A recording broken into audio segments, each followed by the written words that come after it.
I received, I posted the article that we put up today on Twitter, and I got a response, and I'm just going to read the response.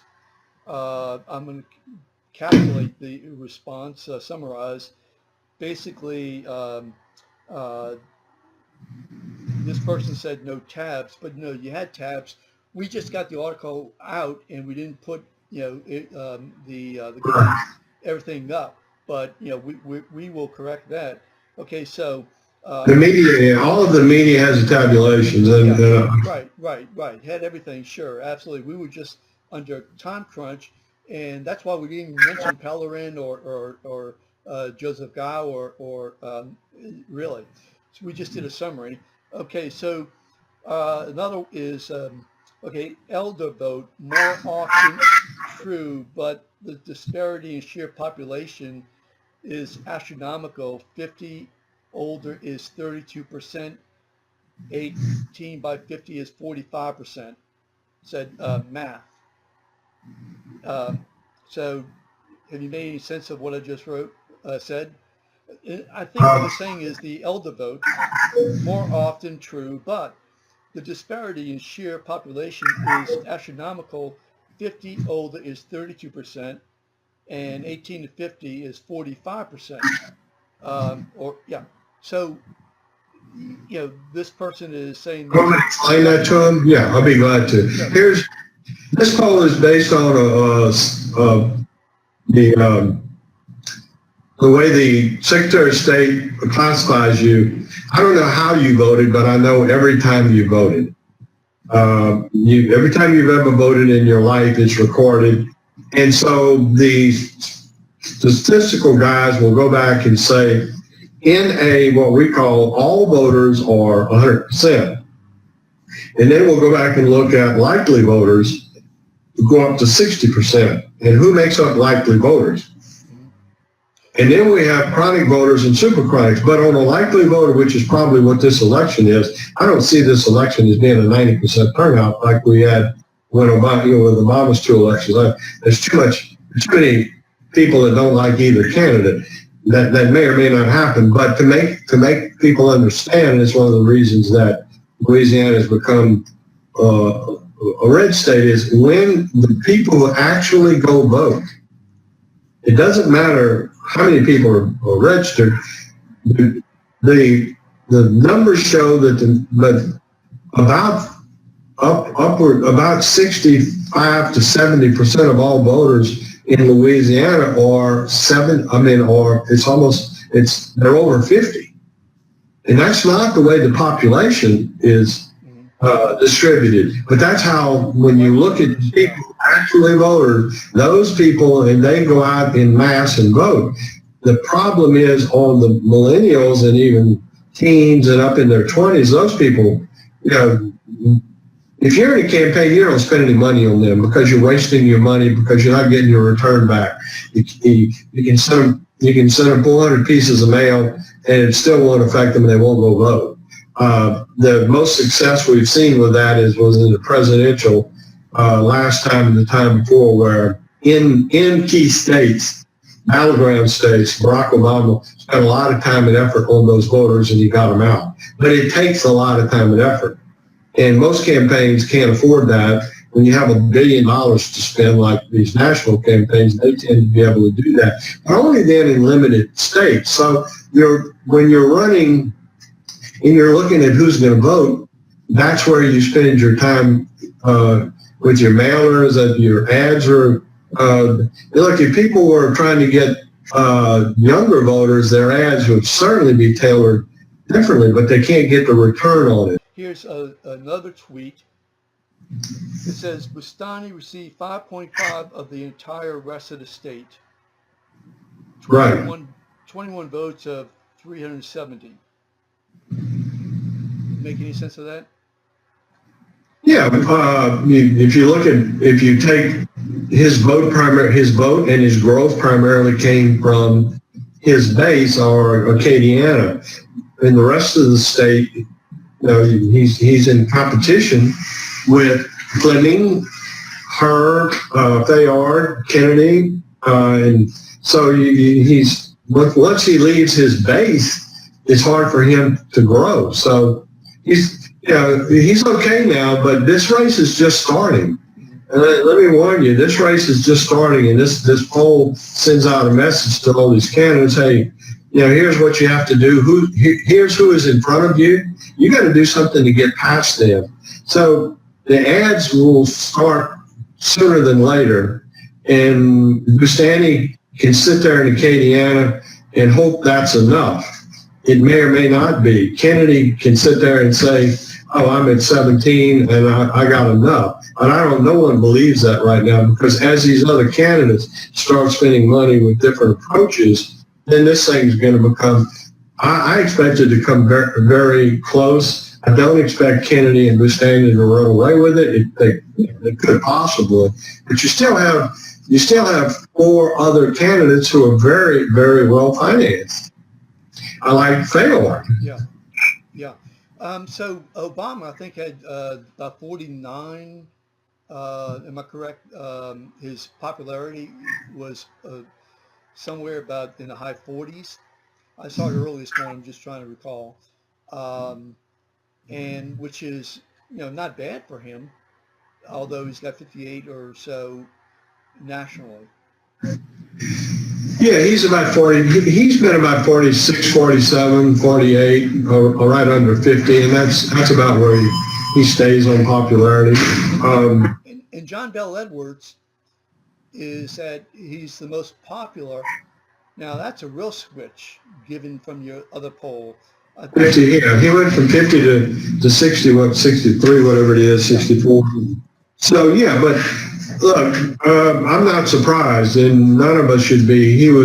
He's very fortunate. Unfortunate, he's not glad it happened, but politically, most candidates have an opportunity when there's a crisis to stand up in front of their voters and show, I'm competent, I can get this done, I'm going to make sure that everybody is getting all the help they can get, and he did that, and he did it well. So after a police shooting crisis and then a flood, plus we had other floods up I think 3 or 4 months ago, we had another horrible rain up in another area. We had flooding houses and all of that. So he's had 3 pretty good crises, and those are horrible for the people, and none of us, including me or you or him, want that to happen. But when they do happen, it is an opportunity for an elected official to show people that they elected him and he's doing what they want him to do. So that's that's obviously what happened. Sure. We don't know how this, these things can go both ways. You've got FEMA, you've got insurance companies. Is the money really going to show up? As I tell people all the time, that Kathleen Michael stumbled out of the gate, but what really killed her was the aftermath and how gigantic it was. Sure. And I know why she resigned, because there was so much unhappiness about the lack of people being able to get back in their house or even get a house. So, I'm not worried about it, but that is a concern for any elected official if FEMA and everybody else does what they usually do and screw it up. And who gets the blame? The governor. Right. Absolutely. So one last question, and that is, who do you think is going to get the Trump effect the most? Obviously, all the Republicans are going to try to get whatever they can from whatever coattails they can get from Trump. And I'm just wondering. That's a good question, but I don't think, let's see, Trump is, he's more popular than she is, but he's got a 40, his popularity is, he's got about a 47% negative. And he's, so. Wait, I'm sorry, you're saying that Trump has a 47% negative? Very favorable, somewhat favorable. No, I'm sorry. Somewhat unfavorable, very unfavorable. Yeah, he still has high negative. You're Louisiana? Yeah, in the survey, but Hillary has, Sure. she has a very, so you got two candidates who are very unpopular, and even though Trump is not that popular, he's their only choice because they're not going to vote for a Democrat in Washington. So I don't know. This isn't a race where Trump is going to carry anybody, and there are too many candidates, and we're not running with Trump or Hillary in the runoff. Whoever wins the presidency may affect it. Whoever's in the runoff, there will be more effect in a runoff, Stephen, than there is in this. Right. I just don't see people going out of their way to be close to either one of them because they both are unpopular. And what would you get from it? You don't want to lose a Trump voter if you're a Democrat, if you're running Caroline Fayard, and she's not going to run around claiming she's best friends with Hillary, or people going to run around saying they're best friends with Trump. You have an unusual race where you have two fairly unpopular choices for president, so there's no advantage, and you would have to be very careful running around. Why do you want to lose a vote to someone because you're taking part in the presidential? I'm really surprised. I didn't look at the numbers, but I'm really surprised that Trump has such negatives here in Louisiana. Do you know what his white negatives were? Well, if you look at his whites, though, he's really popular there. Okay, sure. And he's 30% is going to be 30% of his negatives are going to come from the African American community. Trump, let's see. Yeah, he's 65% positive with whites. Okay. And most of his negatives are coming from he's got a 68-14, what is that, 82% negative with African Americans. He's doing, and he has a 31% negative with whites. So both of them have their problems as far as certain voters. Trump is winning Louisiana not because he's a powerful, popular Republican. He's winning because he's the only choice they have. Now he's going nationwide. I'm assuming that he's going to have to do much better than 65% white. Well, certainly 65% Republican. No, 65% white nationally is a good number. I think Barack Obama got the least amount of whites, and I'm pretty positive at about 63. That was the least amount of whites anyone running for president ever got, but he still won. But well, like in terms of Republicans, I mean, certainly. I'm saying there were 90%. He lost 63% of the whites. I'm sorry, and still won. Right. But I don't really. He's obviously doing better in Paris, in other states, but still, we're talking about he's doing better because Hillary is doing so poorly. Yeah.